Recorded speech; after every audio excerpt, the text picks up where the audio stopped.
আন্তর্জাতিক সংগঠন যদি এই বাংলাদেশে কাজ করে যে বাংলাদেশে ইসকন একটি এনজিও, এর মানে সে একটি ইন্টারন্যাশনাল এনজিও এবং সেই হিসেবে এখানে লাইসেন্স প্রাপ্ত হওয়ার কথা। সুতরাং সে কি কি করতে পারবে? সে করতে পারবে সাংস্কৃতিক কর্মকাণ্ড করতে পারবে, অন্যান্য বাংলাদেশের যে সকল ভালো কাজ এগুলো করতে পারবে। কোনো এনজিও কোনো পলিটিক্যাল অ্যাক্টিভিটিস করতে পারবে না। বাংলাদেশের আইন শৃঙ্খলা বিরোধী, সংবিধান বিরোধী, মূল্যবোধ বিরোধী কোনো কর্মকাণ্ড করতে পারবে না। আমি স্পষ্ট বলছি, এইখানে উল্লেখ আছে সংসদের সর্বশেষ আইনে বাংলাদেশের প্রচলিত আইনের অধীনে নিবন্ধিত অরাজনৈতিক, অলাভজনক, স্বেচ্ছাসেবী সংগঠন, প্রতিষ্ঠান ও সংস্থা এইগুলোর মধ্যে অন্তর্ভুক্ত হবে।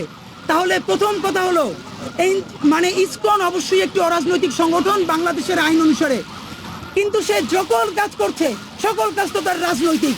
কারণ সে বিজেপি আরএসএস এর জয় শ্রীরাম স্লোগানকে বাংলাদেশে ইম্পোর্ট করেছে। এটি তো আউট অ্যান্ড আউট একটা রাজনৈতিক স্লোগান। কিভাবে আরএসএস এর স্লোগানকে পলিটিক্যালি বাংলাদেশে ইম্পোর্ট করেছে আমরা এটা জানতে চাই।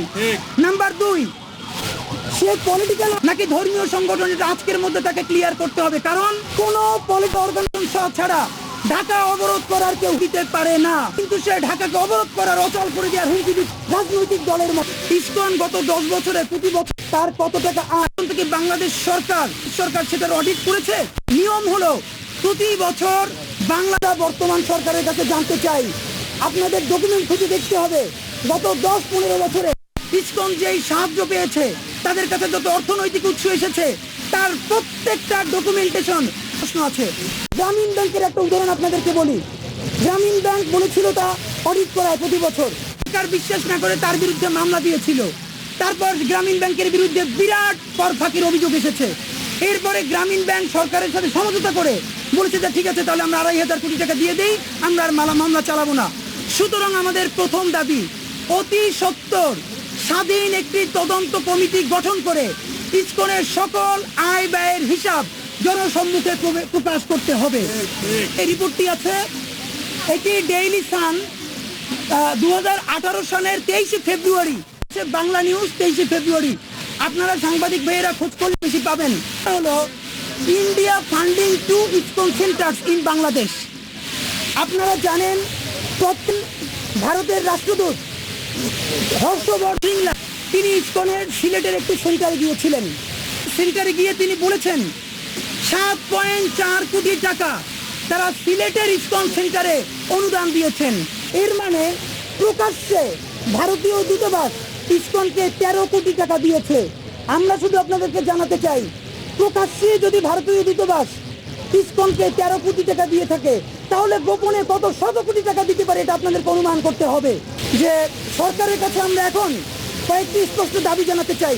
নাম্বার 1, ইসকন যদি একটি এনজিও হয়ে থাকে, ওয়েবসাইটে তারা স্পষ্ট করে নেয় বাংলাদেশের কোন মন্ত্রণালয়ের অধীনে বা কোন বিউরোর অধীনে তারা নিবন্ধিত হয়েছে।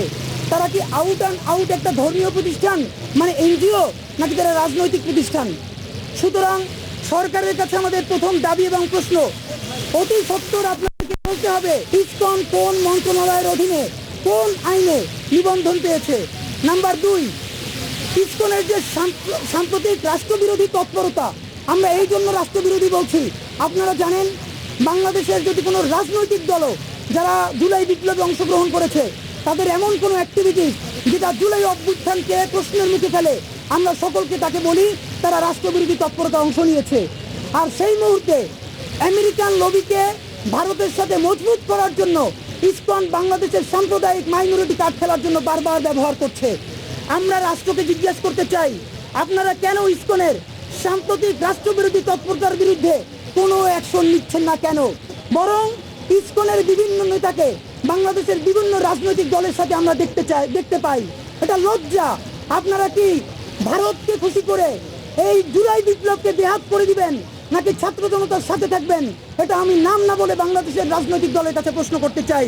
3, যদি কোনো মন্ত্রণালয় অনুমোদন না দিয়ে থাকে ইসকনকে, তাহলে ইসকন বর্তমানে ঠিক কোন আইনে চলছে এটা আপনাদেরকে নিশ্চিত করতে হবে। নাম্বার 4, ইসকনকে শুধু ভারতীয় দূতাবাসই কি অর্থায়ন করে থাকে? আমরা জানি ইসকনের বাংলাদেশে বিভিন্ন অনেক বড় নামে বেনামে প্রপার্টি আছে। আপনারা জেনে থাকবেন বাংলাদেশের সনাতনী অনেক হিন্দুরা অভিযোগ জানায় তাদের অনেক পুরনো জমি, যেটা 50-100 বছরের আগের মালিকানা, ইসকন তাদেরকে বাধ্য করে সেগুলো তাদের দলিল তারা নিজেদের নামে করে নিয়েছে। আমি নাম বলবো না, একটা মিডিয়ার ভাইদের উপরে ছেড়ে দিলাম। আপনারা নিশ্চয়ই বের করবেন, বাংলাদেশের ঢাকা এমন একটি জায়গা আছে যেখানে সেই সনাতনী হিন্দু ভাইয়েরা অভিযোগ বলছেন যে ইসকন নিজেদের নামে সেখানে দলিল তৈরি করে। সেই দলিলের মাধ্যমে তারা সেই সমস্ত জমির মালিকানা পরবর্তীতে বুঝে নেয়। সুতরাং এই ডকুমেন্টেশন বাংলাদেশের মিডিয়ার ভাইয়েরা কেন করছে না? তারা কি এখনো বাংলাদেশের ভারতীয় আধিপত্যবাদকে ভয় পায়? আমাদের এটা মিডিয়ার ভাইদের কাছে প্রশ্ন। সুতরাং শেষের দিকে আমরা আপনাদেরকে বলতে চাই, অতি দ্রুত একটি স্বাধীন কমিশন গঠন করতে হবে। সরকার ইসকনের সমস্ত আয় ব্যয় তার আর্থিক উৎস নিয়ে একটি স্বাধীন কমিশন গঠন করবে, যেটার মাধ্যমে তারা তাদের সকল আয় ব্যয় জনসম্মুখে প্রকাশ করবে। আমি শেষের দিকে এসেছি, আপনাদেরকে শুধু বলতে চাই, এখানে আমরা আজকে দুটো কর্মসূচি ঘোষণা করব। 1 নাম্বার, আপনারা জানেন ইসকন চাচ্ছিল আমরা যেন তারা যে ঢাকা অবরোধের হুমকি দিয়েছে এবং তারা চট্টগ্রামে হাজারো মানুষ জড়ো করেছে, আমরা যেন এটার বিরুদ্ধে রাজপথে নেমে আসি। আমরা ইনকিলাব মঞ্চেও চেয়েছিলাম আজকে একটি শান্তিপূর্ণ মানববন্ধন করার জন্য, কিন্তু বৃহত্তর জুলাই বিপ্লবের স্পিরিটের সাথে নেওয়ার কারণে আমরা ইসকনের ফাঁদে পা দেই নাই। বাংলাদেশের সকল আপামর জনসাধারণ, বিশেষ করে দেশপ্রেমিক মুসলমান এবং আলেমদের কাছে বিনীত অনুরোধ করি, আপনারা তাদের ফাঁদে পা দিবেন না। কারণ তারা চাচ্ছে তারা রাস্তায় নামবে, তারা হাজার হাজার মুসলমান তাদেরকে নেমে প্রতিরোধ করবে। এই ভিডিও তারা আমেরিকার কাছে, ইউরোপের কাছে, সারা পৃথিবীতে তারা সেল করবে, যেটা তারা এখানে মাইনরিটি নির্যাতনের শিকার হচ্ছে।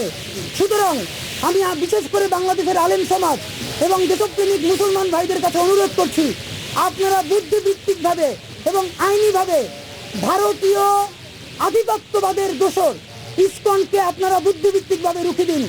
আপনারা তাদের বিরুদ্ধে এই মুহূর্তে তাদের মুখোমুখি রাস্তায় কেউ নামবেন না। সুতরাং আমরা দেশের বৃহত্তর স্বার্থে রাজপথে এখন পর্যন্ত কোনো প্রোগ্রাম দিচ্ছি না। তবে এর মধ্যেও যদি রাষ্ট্র কোনো ব্যবস্থা গ্রহণ না করে ইসকনের বিরুদ্ধে, তাহলে বাংলাদেশের আপামর জনসাধারণ, ছাত্র জনতা মিলে ইসকনের সমস্ত রাষ্ট্রদ্রোহী, শান্তি বিনষ্টকারী, রাষ্ট্রবিরোধী তৎপরতার দাগ ভাগা জবাব দেবে ইনশাআল্লাহ। নাম্বার 2, যদি যেহেতু ইসকন, আপনারা ভাবেন কি স্পর্ধা, তারা মজলুম সম্পাদক আমাদের ফ্যাসিবাদ বিরোধী সংগ্রামের সিপাহসালার মাহমুদুর রহমানের অত্যন্ত ভ্যালিড কোশ্চেনকে তাকে ক্ষমা চাইতে বলে প্রকাশ্যে, এবং রিপোর্টার ইউনিটিতে তারা সংবাদ সম্মেলন করে। যেহেতু তারা আইনের পথে হাঁটলো, আমরা আইনের প্রতি শ্রদ্ধাশীল থেকে জানাতে চাই, অতি সত্বর সরকার যদি ইসকনের বিরুদ্ধে আইনি ব্যবস্থা গ্রহণ না করে, মানে হচ্ছে তারা কোন মন্ত্রণালয়ে কোন আইনে নিবন্ধিত সেটা প্রকাশ করতে হবে। যেই মন্ত্রণালয়ের যেই আইনে নিবন্ধিত, সেইটার আইন তাদের সাম্প্রতিক কার্যক্রমকে পারমিট করে কিনা সেইটাকে রিভিউ করতে হবে। যদি তাদের এই কার্যক্রমকে পারমিট না করে, তাহলে তাদের বিরুদ্ধে এই যে 2016 সংসদীয় যে আইন, সেই মোতাবেক কেন তাদেরকে রাষ্ট্রবিরোধী তৎপরতার অভিযোগে শাস্তি দেওয়া হবে না, এই অবস্থান সরকারকে ব্যাখ্যা করতে হবে। যদি সরকার এটা না করেন, অতি সত্বর ইনকিলাব মঞ্চ বাংলাদেশের আপামর ছাত্র জনতাকে সাথে নিয়ে এই ইসকনের রাষ্ট্রবিরোধী তৎপরতার বিরুদ্ধে আদালতে রিট করতে যাবে। আবারও বলছি, আমরা ইসকনের কর্মকাণ্ডের বিরুদ্ধে আদালতে রিট করার প্রস্তুতি নিচ্ছি। ইতিমধ্যে আমরা বিজ্ঞ আইনজীবীদের সাথে কথা বলেছি, কিন্তু রাষ্ট্রের বৃহত্তর স্বার্থে ইসকনের ব্যাপারে স্বাধীন তদন্ত কমিশন গঠন না করে, তাদের সকল অর্থনৈতিক উৎস প্রকাশ না করে এবং এই নিয়মের সংঘর্ষ যা হয়েছে সে ব্যাপারে তাদের যদি পদক্ষেপ না নেয়, তাহলে প্রথমত আমরা তাদের বিরুদ্ধে রিট করব এবং রাজপথে আমাদের বড় আকারে কর্মসূচির ঘোষণা করব।